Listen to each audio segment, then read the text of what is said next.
नमस्कार, स्वागत है आपका। मैं हूं अरविंद त्रिवेदी और मेरे साथ हैं एसकेआई मीडिया के editor in chief Dilip Mishra. नमस्कार। चुनाव जैसे जैसे वो तारीख जो चुनाव की है 13 जुलाई करीब आते जा रही है, लोगों की जिज्ञासा बढ़ती जा रही है। कांग्रेस ने देवास में महापौर प्रत्याशी के तौर पर टिकट फाइनल कर दिया है विनोदिनी रमेश व्यास, जिसके ऊपर हमने पिछले एपिसोड में चर्चा की। अब बात आती है भारतीय जनता पार्टी की। भारतीय जनता पार्टी के दावेदारों की सूची लंबी है, टिकट अभी फाइनल नहीं हुए हैं जी। तो जनता से जो भी आपने चर्चा की, जनता के बीच में गए, लोगों से बात हुई, बहस हुई, सब कुछ हुआ, तो क्या निकल कर आया बताइए। निश्चित तौर पर अभी जो नाम चल रहे हैं, बाजार में जो नाम चल रहे हैं, जनता के बीच में जो नाम चल रहे हैं, मैं जहां तक मानता हूं कि ये सिर्फ कयास है, क्योंकि अभी तक किसी भी भारतीय जनता पार्टी के किसी भी वरिष्ठ नेता ने इस मामले में कहीं कोई पत्ते नहीं खोले। बिल्कुल है ना, ये सिर्फ कयास है। मीडिया लेकिन अपने कयास जब लगाता है जी, और मीडिया का कोई सीनियर जर्नलिस्ट जैसे आप हैं, यदि कोई कयास लगाएंगे तो उसके पीछे बहुत कुछ होगा ना। ऐसा नहीं है कि हवा में लगा देंगे। कई लोगों से बातचीत होगी, कईयों को कुरेदने की आपने कोशिश की होगी, कईयों से इशारे में बातों को समझने की कोशिश की होगी। इन सब बातों के आधार पर बताइए। देखिए, अगर देवास से भारतीय जनता पार्टी का अभी महापौर के प्रत्याशी का जो चयन होना है, उसमें सीधी सी बात है कि देवास की विधायक गायत्री राजे पवार को संभागीय चयन समिति में सदस्य बनाया गया है। ऐसी स्थिति में उनकी सहमति बहुत ही जरूरी है। देवास का इतिहास रहा है कि यहाँ पर मेयर का चुनाव जब जब हुआ, पैलेस की पसंद का व्यक्ति ही सहमति उनकी आवश्यक महसूस की गई, है ना, प्रत्याशी घोषित हुआ। और इस समय देवास में जो लंबी एक फहरिस्त गई है दावेदारों की, उसमें अरविंद जी 80 से 90% लोग पैलेस की तरफ देख रहे हैं, कहीं ना कहीं पैलेस से जुड़े हुए हैं। तो ऐसी स्थिति में सभी की निगाहें विधायक गायत्री राजे पवार पर टिकी हैं। हाँ, क्योंकि जितने दावेदार है उसमें से अधिकांश लोगों से जब हमने बात की तो उन्होंने सभी ने बतलाया कि हम विधायक के साथ मिलकर काम करेंगे, विधायक के नेतृत्व में काम कर रहे हैं, हमने अपना आवेदन उनको दिया है और वो हम उनके करीबी हैं। ये बात भी उनने अपनी बातों में कही। बिल्कुल। अब रही बात देवास में संगठन की, बात कर लेते हैं। तो देवास में भारतीय जनता पार्टी के जिला अध्यक्ष राजीव खंडेलवाल,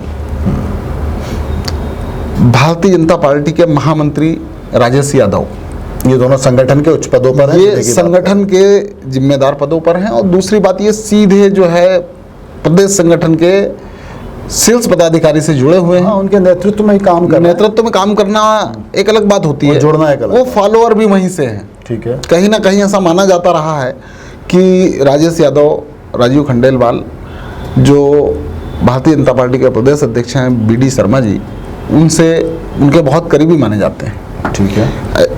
यही कारण है कि इस समय जो देवास में खास जो नाम मार्केट में चर्चाओं में हैं, जिनके नामों का कयास लगाया जा रहा है, हम किसी की पुष्टि नहीं कर रहे हैं। भारतीय जनता पार्टी के जो जिला अध्यक्ष हैं राजीव खंडेलवाल, उनकी पत्नी पूर्णिमा खंडेलवाल भी दावेदार हैं। राजीव खंडेलवाल का दावा है कि पूर्णिमा खंडेलवाल खुद भाजपा नेत्री हैं, 2 बार पार्षद रह चुकी हैं, जबकि पार्टी की गाइडलाइन को लेकर भी चर्चाएं हैं। ये गाइडलाइन क्या है? ऐसा भी पिछले दिनों जब जेपी नड्डा जी मध्य प्रदेश आए हुए थे, हाँ, तो वो उनका ऐसा बयान था कि एक मतलब परिवारवाद को आगे नहीं चलने दिया जाएगा और एक व्यक्ति एक पद वाली जो बातें आई, परिवारवाद जी, परिवार के अंदर। तो अभी अच्छा, वो गाइडलाइन क्या है?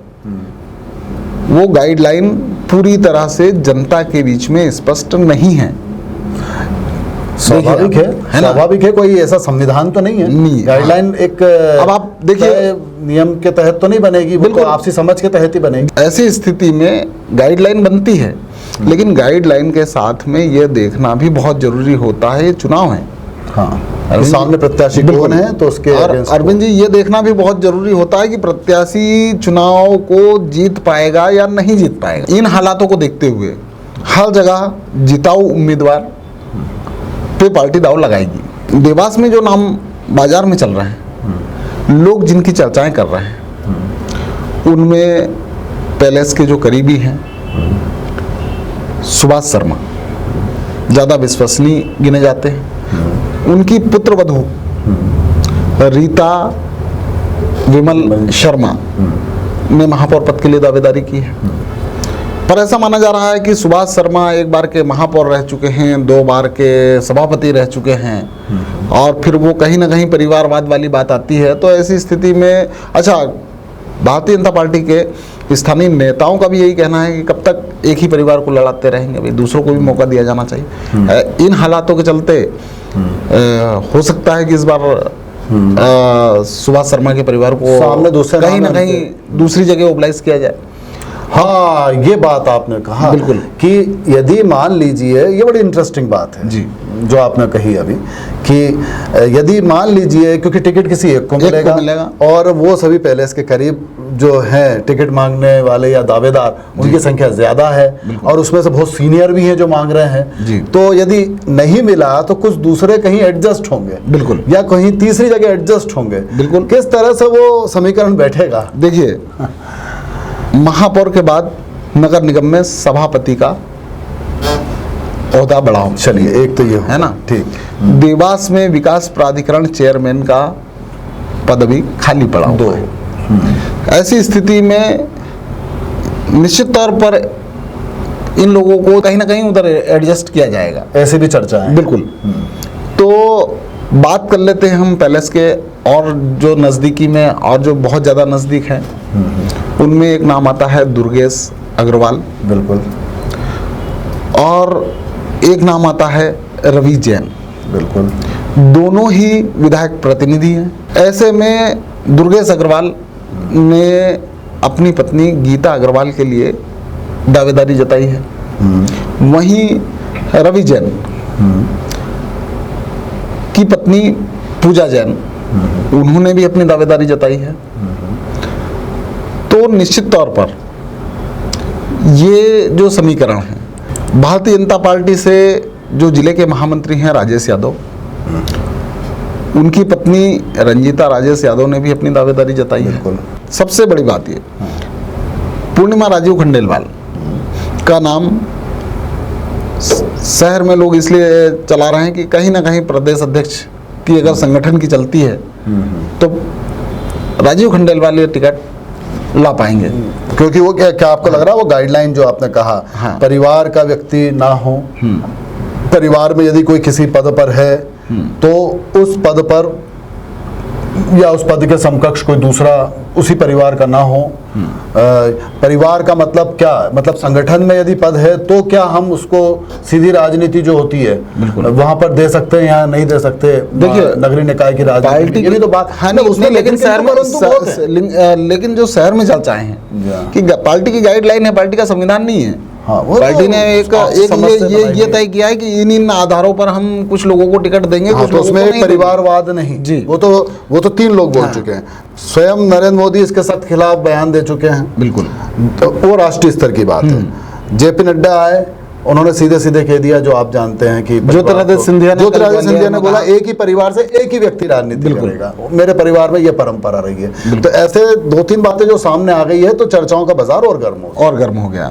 लेकिन जैसा कि मैंने कहा, देवास विधायक गायत्री राजे पंवार संभागीय चयन समिति की सदस्य उनकी सहमति बहुत मायने रखती है। ऐसी स्थिति में अच्छा, एक चीज शहर में एक चर्चाएं और भी है कि हो सकता है पार्टी जो है स्वयं गायत्री राजे पंवार को कह दे कि आप महापौर का।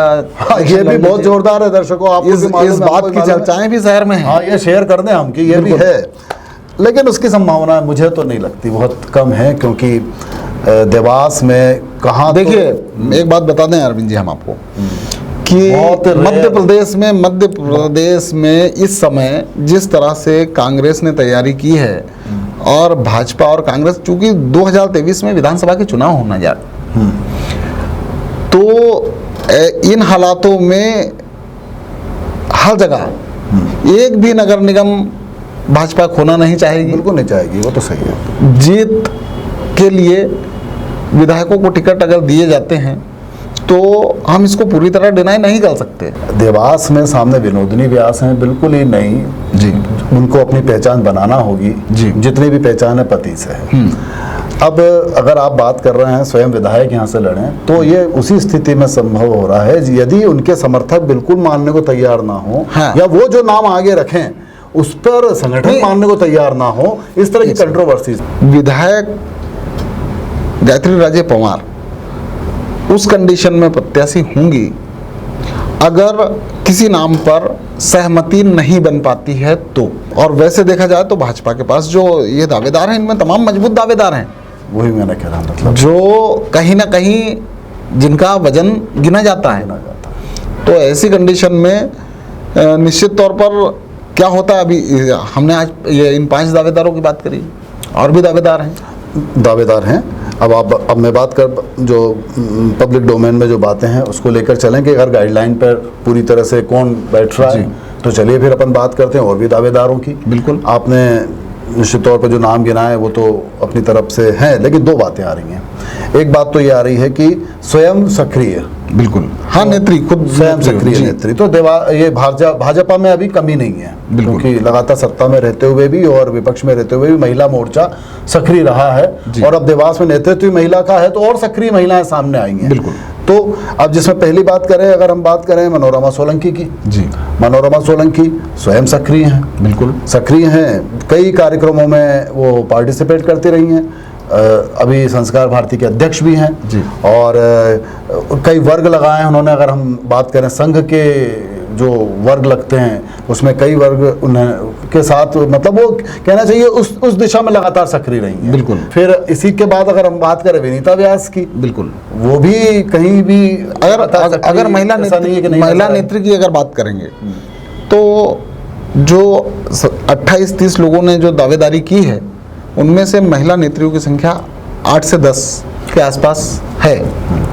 8 से 10 महिला नेत्रियां हैं जो दावेदार हैं, जिनकी पहचान महिला नेत्री के रूप में है। एक बात और सबसे बड़ी जो बाजार में इस समय चल रही है कि कांग्रेस ने विनोदिनी व्यास को टिकट देकर जो देवास में सबसे बड़ा वोट बैंक माना जाता है ब्राह्मण समाज, साधने की कोशिश की।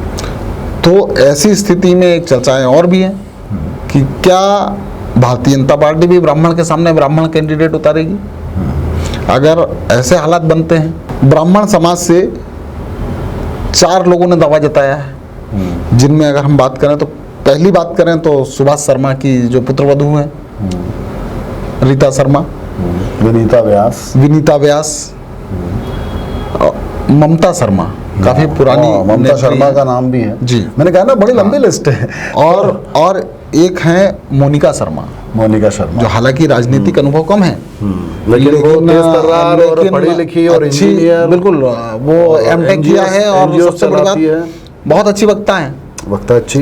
तो अगर ब्राह्मण कार्ड की बात की जाए तो भारतीय जनता पार्टी के पास वहाँ पर भी 4 प्रत्याशी के लिए दावेदार हैं। अब देखना यह दिलचस्प होगा कि पार्टी हाईकमान और कोर कमेटी कांग्रेस के टिकट को किस नजरिए से देखती है। हाँ, क्योंकि चुनाव तो कोई भी हल्का नहीं होता। क्योंकि एक बात बताएं हम कि सबसे बड़ी बात भारतीय जनता पार्टी में जो चीज़ देखने को मिलती है, वरिष्ठ नेताओं का के भी हाल ही में देखे मैंने, कई नेताओं के बयान आए, तो जो Bharatiya Janata party core committee से जुड़े जो वरिष्ठ नेता हैं उनका कहना है कि भारतीय जनता पार्टी में जो है प्रत्याशी चुनाव नहीं लड़ता, पार्टी चुनाव लड़ती है। ऐसी स्थिति में सारी चीज़ें गौण हो जाती हैं। ऐसी स्थिति में एक बात और आ जाती है जी, जो मुझे समझ में आया, मैं भूल जाऊंगा।